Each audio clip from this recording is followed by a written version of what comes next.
If there's one thing the Flash TV show has taught us, it's that time is fragile, speed is dangerous, and Eobard Thawne, aka Reverse Flash, is a menace to timelines, lives, and emotional stability. But for a character who started out as a time-traveling supervillain from the future, Thawne has evolved into so much more. A symbol of obsession, loss, and everything that can go wrong when the line between admiration and hatred is crossed. In this deep dive, we're going to explore the goods and the bads of Reverse Flash, not just from a storytelling perspective, but from the impact he's had on Barry Allen, the Arrowverse, and even DC's multiverse. Buckle up, because when it comes to Reverse Flash, things get complicated, fast. Let's start with the good, and honestly, there's a lot to admire. Eobard Thawne was introduced in Season 1 of The Flash as Dr. Harrison Wells, a wheelchair-bound mentor to Barry who turns out to be his greatest enemy in disguise. The slow build-up, the subtle clues, and the explosive reveal in Episode 15, Out of Time, is still one of the most shocking and satisfying moments in Arrowverse history. The sheer psychological manipulation, posing as Barry's friend and teacher while secretly orchestrating events from behind the scenes, gave us one of the most personal rivalries in superhero television. And that's what makes Reverse Flash such a great villain. He's not just evil for the sake of it. He's emotionally entangled with Barry. In some twisted way, Thawne sees himself as part of Barry's legacy, a necessary evil that forges the hero. His decision to murder Nora Allen wasn't just about hurting Barry, it was about shaping him. And that choice echoes throughout the show. Every action Barry takes, every attempt to fix the timeline, every emotional breakdown, it all ties back to that moment. Season 1 ends with a line that still haunts fans. "You're the Flash, Barry. You always have been. You always will be." Spoken by the man who tried to erase him.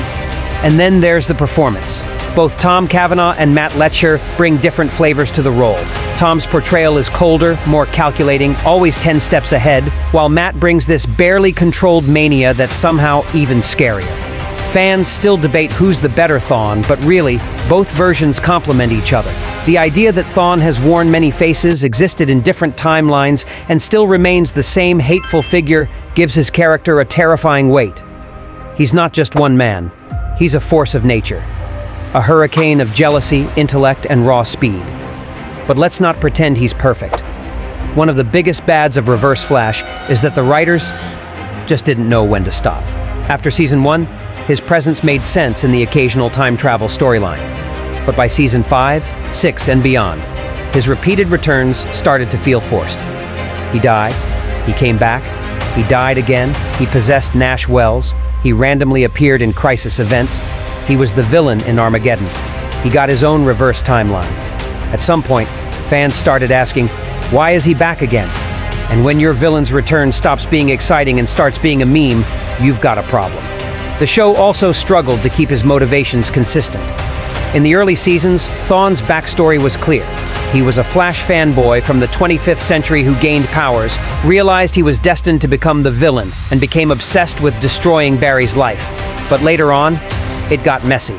In Armageddon, he creates an alternate timeline just to replace Barry as the Flash. But why? Revenge? Ego? A desire for recognition? It felt more like a plot device than a natural extension of his character. The more he returned, the less weight his appearances carried. That said, even in his worst-written arcs, Thawne still had moments of brilliance. In Season 8's finale, when he finally gains Godspeed-level power and battles Barry in a destruction-filled speed duel, it felt like a throwback to the emotional stakes of Season 1. Or take his brief return in Legends of Tomorrow, where he acts as a speedster protector of the timeline. It was weird. It was random. But it gave us a glimpse into what Thawne might have become if things had gone differently. A man of purpose, not pettiness. And we can't ignore his symbolic role.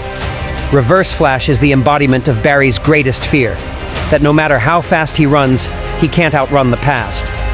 Every time Thawne appears, Barry is forced to confront his trauma, his guilt, and his own mistakes. And that's what makes their rivalry feel so Shakespearean. It's not about who's faster, it's about who's more broken. Thawne is the Joker to Barry's Batman, but with the added spice of time travel, speed powers, and multiversal chaos. Let's also give credit where it's due. Reverse Flash is one of the most stylish villains out there. The yellow suit, the glowing red eyes, The red lightning, that echoey, distorted voice when he speaks as Thawne, instantly iconic. And it's not just surface-level coolness.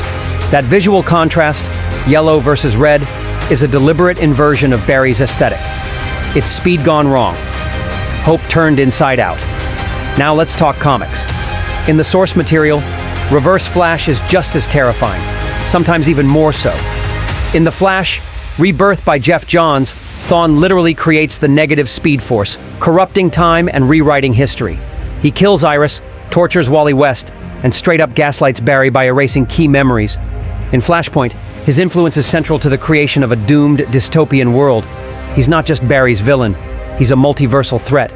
And DC leans into that beautifully in events like The Button, where Thawne interacts with Watchmen characters and gets disintegrated by Dr. Manhattan.